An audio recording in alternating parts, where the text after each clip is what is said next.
They want to try, look, even for me personally, my character, they would try to attack my character. They'll say he a rat or he just snap. Yeah. All you gotta do is ask him who I told on. Paperwork. I ain't never told on no in my life. Yeah. In the Prime situation, look at this case. It'll tell you who told on. Right. If there's one thing the hip-hop world agrees on, it's that crossing 50 Cent is a dangerous game. The man has built a reputation for being one of the most unforgiving and savage figures when it comes to public beefs. And T.I. found that out the hard way. Their feud has roots that run deep, tracing back to the long-standing snitching rumors that have trailed T.I. for years. No matter how many hits he's made or how much success he's achieved, that label has been hard to shake.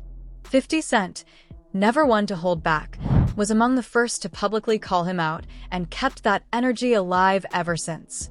At first, T.I. tried to stay above the drama. He kept things cool, ignoring 50's constant jabs and focusing on his work. But as the shots kept coming, the tension boiled over. T.I. finally snapped back, throwing down a challenge, a 20-track versus battle, and to top it off, he offered to do it on 50's birthday. That move only gave 50 more fuel. In true 50 Cent fashion, he clapped back by resurfacing T.I.'s infamous 2008 Crimestoppers ad, where Tip encouraged citizens to report crimes. The internet instantly erupted with memes and jokes, and 50 made sure to keep it trending. What makes it even more ironic is that the two weren't always enemies. So Tough, to everyone listening to it, is an awesome song. Listen carefully. Actually, you don't have to even listen that carefully. There's a line in there directed at another rapper in the game. Oh, yeah? Yeah. What line? What rapper is on? It was a line that has you questioning that you have, is it true you have the best lawyers in the game? I feel like I do. Okay. I have great. And you asked them a question that if you got caught with 10 weapons in your car, you would have seen 10 years, But maybe 9. What I'm saying, so when you write it and you put it there and you leave it and say, watch, let me watch and see what happens. And there's so much controversy around it, you didn't say anything. Then you go, see, they think that. Yeah. They just won't say it to them because they're a bunch of punks. Yeah. You dropped a line for me, that line that starts off with about having the best lawyers in the game. I got the best lawyers, money. Can you understand? Well, you know me, I'm direct too. Yeah. Is that line about T.I.? Absolutely. Once upon a time, 50 Cent and T.I. respected each other. They collaborated on music, spoke positively in interviews, and both carved out their own empires, one in television and business, the other in music and entrepreneurship. But in hip-hop, alliances shift fast, and when it comes to 50 Cent, once you're on his bad side, there's rarely a way back. Still, no matter how much success T.I. racks up, those old allegations refuse to fade. They've become a constant shadow over his career, and they've only added more drama to his history. With 50 Cent recently, rumors began circulating that T.I. was originally lined up to play Davis McClane in Power, but supposedly lost the role because of his strained relationship with 50.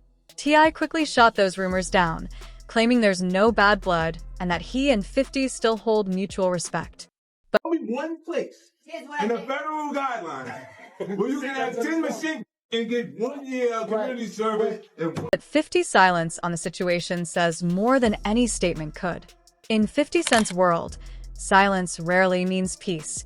It usually means he's just biding his time, waiting for the perfect moment to strike back.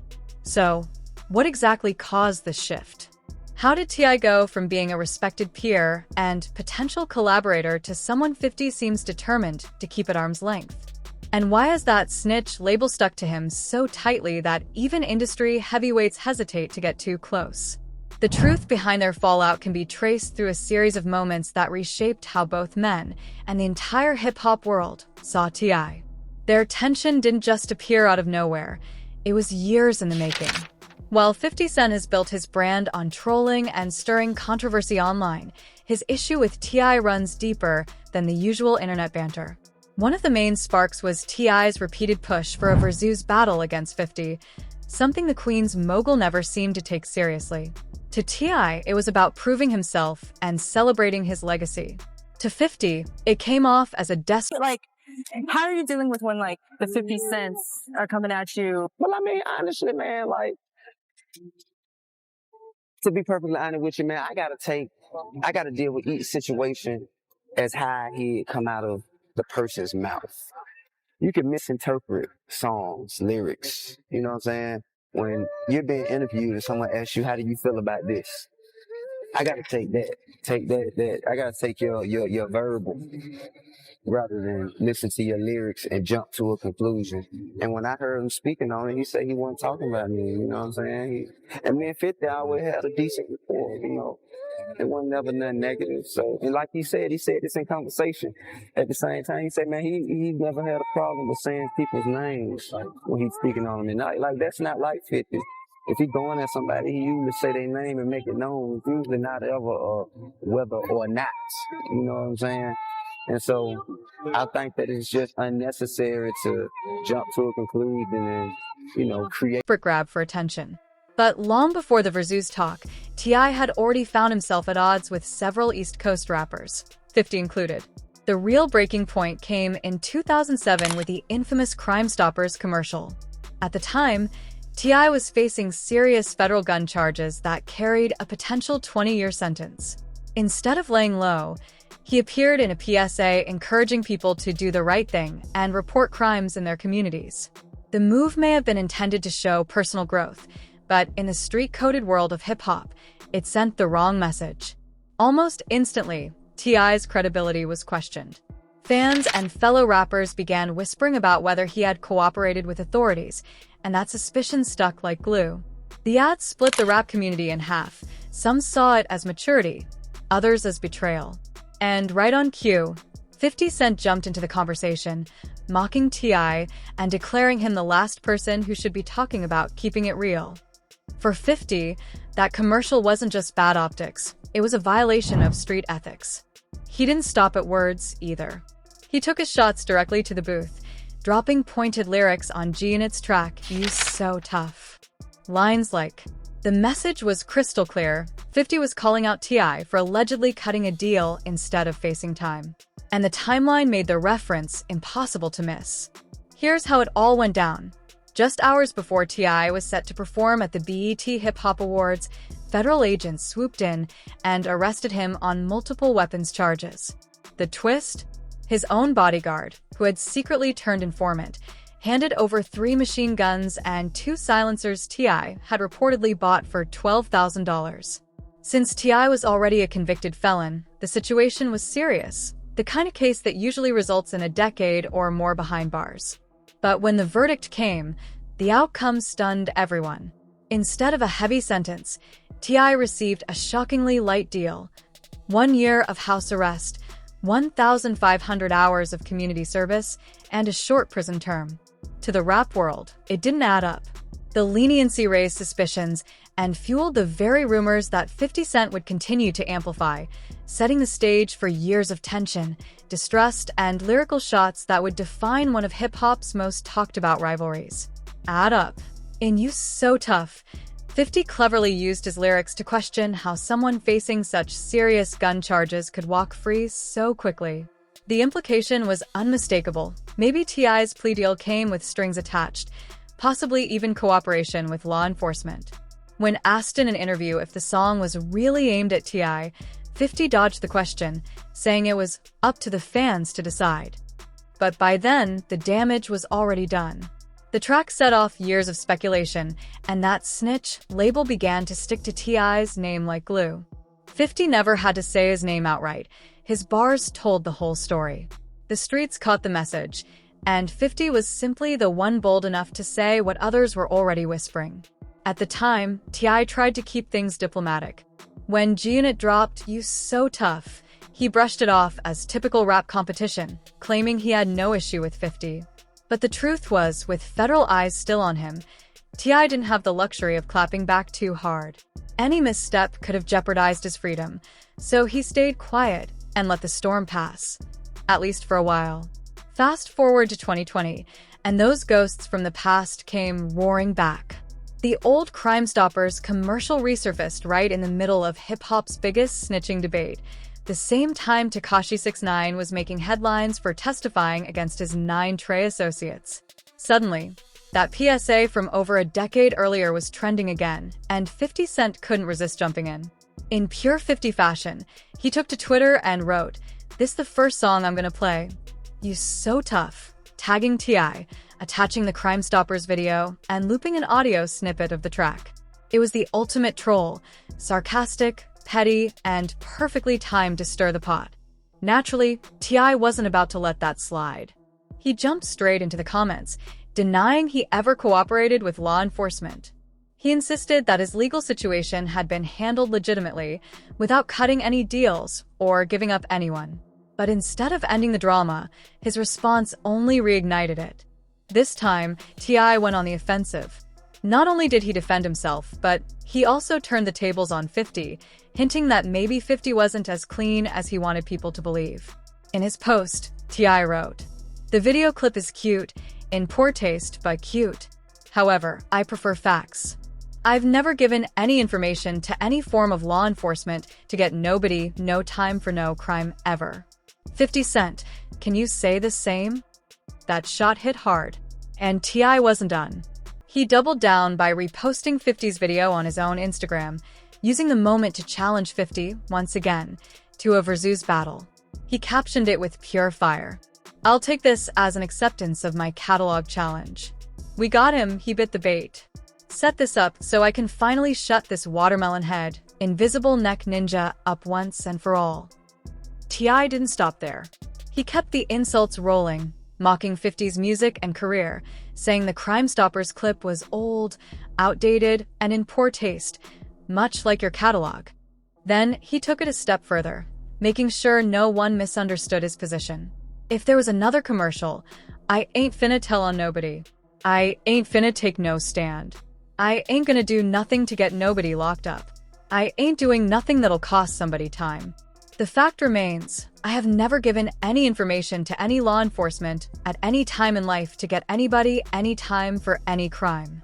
Supreme told me to ask 50 Cent if he can say the same. So, let's set the date. Pick your 20 songs off that one hot album you got, and let's lay your little overrated, outdated, steroid-inflated catalog to rest. RIP to 50 Cent's catalog. I've seen you con those New York ninjas for years." It was pure provocation, half challenge, half diss track in text form, and it worked perfectly. 50 Cent, the king of trolling, had finally met his match in T.I, who wasn't backing down this time. But Tip wasn't finished. After lighting up Instagram, he took things live. He joined comedian Kelly K-Dub Walker on Instagram Live to once again address the snitching rumors and defend his name. T.I stood firm, explaining the reasoning behind that old Crimestoppers ad and refusing to apologize for it. Then, on the Big Facts podcast, he went even deeper. When asked if he regretted doing the PSA, he said, "If making that video in my area would keep me from doing 10 years for something I was using to protect myself, I'd do it again, time and time again. I ain't that gangster. I ain't the type to tell on nobody, and I ain't ever taking no stand to get somebody locked up." The controversy didn't end there. In fact, it only got messier. During his Big Facts interview, when the host asked T.I how he felt about New York rappers, especially 50 Cent, constantly taking shots over that old Crimestoppers video, Tip didn't hold back. His response was sharp, confident, and made it clear that he wasn't afraid to stand his ground. That seemed to be the breaking point for 50. About a week after the interview aired, he came out swinging, in true 50 Cent fashion. On Instagram, he reposted a clip from T.I's interview and added a cutting caption that instantly reignited their feud. In the now-deleted post, 50 wrote, "This was just a week ago. This ninja was backstage telling me about some comedy show he's working on. I don't like all this kinda ish. Wouldn't be a good idea to come around me again. Respectfully, stay away from me." It was cold, direct, and classic 50, the kind of post that draws a line in the sand. Whatever peace or respect may have existed between them before, it was officially gone. But the drama didn't stop there. Things took an even darker turn when tragedy struck the hip-hop world. On November 6, 2020, Chicago rapper King Von was killed in Atlanta, and T.I posted what he claimed was a message to protect his city's reputation. On Instagram, he wrote, "Atlanta is a beautiful, progressive city filled with Black excellence. We uplift each other and win together. Stop coming here to kill each other." That's played out. The post came just days after Von's death, and many interpreted it as a direct jab at the fallen rapper and his crew. Fans and artists alike felt it was insensitive, and the internet exploded with criticism. And right on cue, 50 Cent jumped in, but this time, he wasn't defending himself. He sided with King Von's family. 50 reshared a post from Von's sister, Kayla B., who had publicly blasted T.I., writing, "These are facts, but the energy he always putting in other people's business needs to be the same energy he uses to make things right with his daughter." It was a harsh reminder that in 50's world, no one gets a free pass, not even T.I. When Tip tried to act like the wise voice of the community, it backfired badly. "You gotta chill. You buggin' for saying anything. They got casualties. This is real. I don't know what you were thinking, but rethink it right now. They're hurting. They love that boy. You don't even realize they mad at you for what you just said. What hood you from again? It's quiet time." It was one of those moments where 50 wasn't joking. He was dead serious. His words were a reminder that sometimes silence is the only right response. And for once, T.I. took the hint. The backlash was massive, and he went silent, at least temporarily. But the story didn't end there. As time went on, new rumors began swirling through Hollywood and hip-hop circles. Whispers claimed that T.I. had been cast in 50's Power Universe, supposedly set to play the slick lawyer Davis McLean, but lost the role because of their strained relationship. According to cast members Johnny Paolo, Braden, and Michael Rainey Jr., Tarek, the change happened suddenly. One day, they arrived on set and discovered Method Man had taken the role, with no warning or explanation. Naturally, speculation went wild that behind-the-scenes tension between 50 and T.I. had caused the shakeup. When T.I. caught wind of the chatter, he didn't waste any time addressing it. Appearing on Tony the Closer's podcast, he cleared the air and shot down the rumor. Tip said he was never officially cast as Davis McLean and that the story had been blown completely out of proportion. He acknowledged that he and 50 had a complicated past, but insisted there was still mutual respect between them. He praised 50 for what he'd accomplished with Power, BMF, and his entire TV empire, calling it a major win for the culture. But while T.I. was publicly showing love, 50 stayed noticeably silent. No confirmation. No denial. No response at all.